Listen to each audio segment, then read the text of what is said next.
Hello everyone, welcome in. I am Zenny, and today we are going to be reading the very last chapter of I Saw You in the Water, a fic that I wrote not too long ago.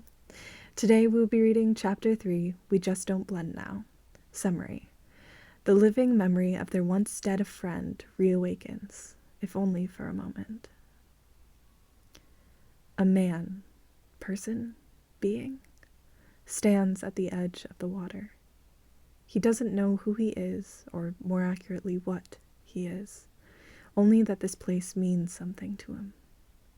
He finds himself wandering among the softly swaying trees and staring at his distorted reflection in the pond whenever he has a chance, whenever he doesn't have the incessant need to follow, obey, please, beating in the back of his mind. It's peaceful here, a balm to his warring memories. He knows there must have been more to him once. He gets flashes sometimes when there's no one to obey, glimpses of yellow goggles, of an orange cat, of a bright smile. But the headaches they cause always hurt too much to keep a hold of them for long. So instead the man comes here, to a place that feels so familiar yet so foreign at the same time, and takes in the scenery until he can stay away no more. Usually the area is mostly empty. Today, however, he spots two men walking together, holding a small bag of something between them. The man, thing, being, can't help but be intrigued, so he blends into the shadows and looms closer to the two. They stop at a grave site marked Shirakumo, and something about that name sends more of those visions flashing through the being's mind. A large family dinner, a sister with soft blue hair, a bright smile reflected in his own face. The pain of a headache flares and forces him to take the flashes and shove them into some far back corner of his mind. As soon as they're far enough away for him to nearly forget them, the pain lightens, and he is free to observe the curious couple once again. The men had finished pouring water over the grave now. The blonde was reaching into the bag the two had brought and pulled out a small container of incense and a lighter. The dark-haired man took the offering supplies and set them on the grave, lighting one of the incense burners, while the other man pulled out bright blue flowers from the bag. Something about the color felt familiar to the being, but wanting to avoid another headache, he pushes them down before the visions could bubble up again. When light blue cotton candy is brought out of the bag as well, the creature is suddenly transported to a rooftop. The two men in front of him sitting on either side of him now, far younger than they were in the present. He could remember their laughter and the feeling of the sun on his skin and cotton candy between his teeth. He remembered a voice. His voice, though it sounded so unlike what it did now, telling them why the light blue-flavored cotton candy was his favorite. "It's just like my clouds, see?" He laughed as he ran a hand through his misty hair. He'd only gotten a small huff from Shouta, but Hizashi gave him a full belly laugh, so he counted it as a win.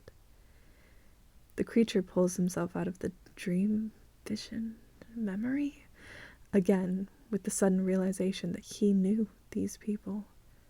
Shouta and Hizashi, his friends? He is fairly certain they had been friends once, considering he had been awfully concerned with making them both laugh.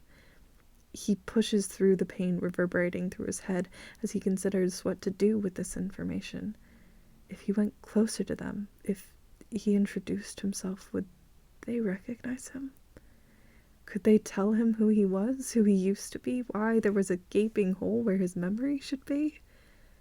He looks down at his hands, or at the dark, foggy shape where his hands should be, and he has the horrific realization that his friends likely wouldn't recognize him in this form. They would simply see a shadow emerging from the woods, and that would likely be much more terrifying than the concept that said shadow might be their missing, dead friend. So the creature stays where he is and watches as the men stand at the gravesite and cry. It takes a long while for the two men to leave the site, hand in hand, soft mutterings of indistinguishable, comforting words echoing out into the empty space between them. Something inside Shirakumo softens at that, Some long-buried part of him smiles at the fact that at least his friends still had each other, even if they didn't have him. It was that thought that gave him the strength to return to the place that kept him separated from them to begin with.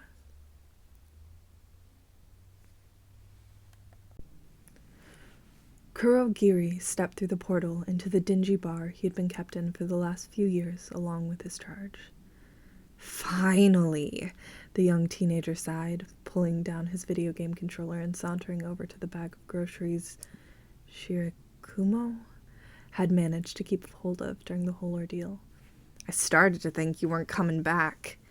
The kid tried to hide the insecurity that littered his voice, but even in his altered state, Kurogiri could see right past it. I wouldn't leave you, young Master Tomura, he said in the voice that he had always had. Yet it felt wrong somehow now, too deep, too stiff, too formal.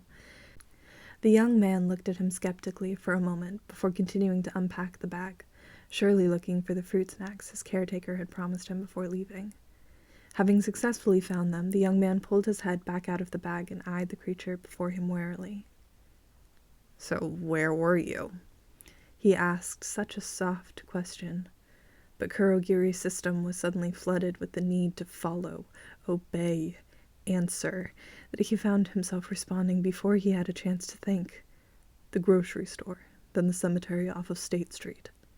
The young man's already skeptical eyes narrowed at that. Why exactly were you at the cemetery?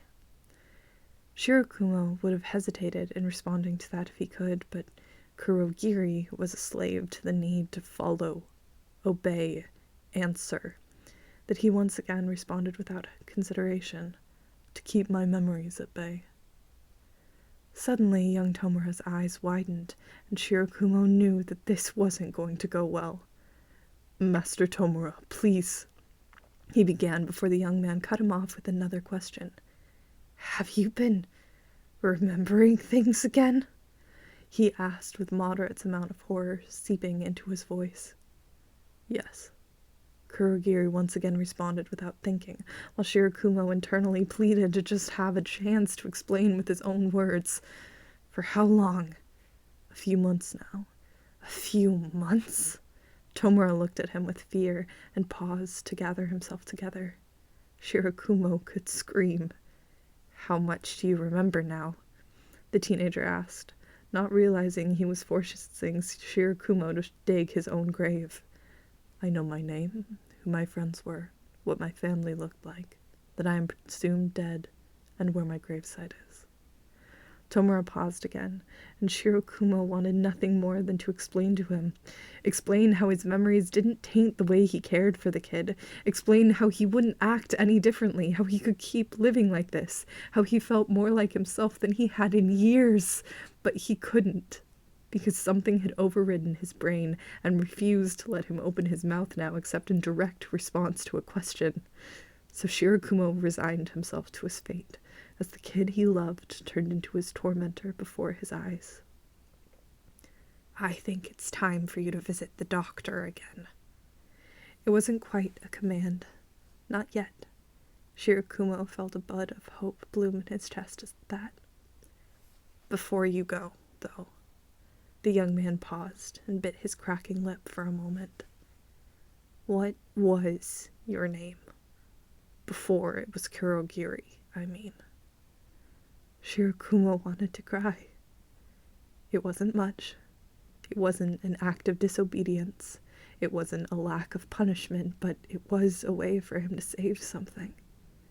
By answering this one small, soft question, someone on Earth would know that Shirakumo was still alive. Even if Tomura was nearly as powerless as Kurogiri, sharing this one piece of knowledge felt like preserving a little bit of the life he'd had until he'd found the right opportunity to finally break free. Until that day, though, he would stay a slave to the every whim of his masters. So, wrapping up the last bits of hope he had clung to and presenting them to his young charge like a gift, he said, Shirakumo Oboro. before following his young master's command as if it didn't send every part of his psyche into turmoil with every movement. He stepped through his own warp gate to the place that would haunt his nightmares if he'd had the ability to sleep anymore. The doctor's cruel smile and welcome, as if he were there of his own will, would have sent shivers down his spine if he'd had any semblance of control over his own body. As it was, he simply clung to the memory of his two best friends holding hands over his grave until it was yanked from his cold, dead hands by scalpels that left him bleeding and hollow and nothing but Kurogiri once again. And that is the end of this fic. Oh my god, holy shit, I didn't realize how dark it gets at the end there, especially like the whiplash compared to the first two that are like, oh my god, look, they're so cute. Hizashi and Shouta are in love and they're helping each other with their grief and stuff. And then I just hit everybody with the fucking Oboro chapter where it's like, oh yeah, no, he's fucked up. He's really fucked up, actually. Oh man, no, but I love that fic. It was so much fun to write, and it was even way more fun to read for you guys. I hope you all enjoyed it as much as I did. If you did, feel free to leave a like, a comment, or a subscribe down below, and I will see you all next time. Bye-bye!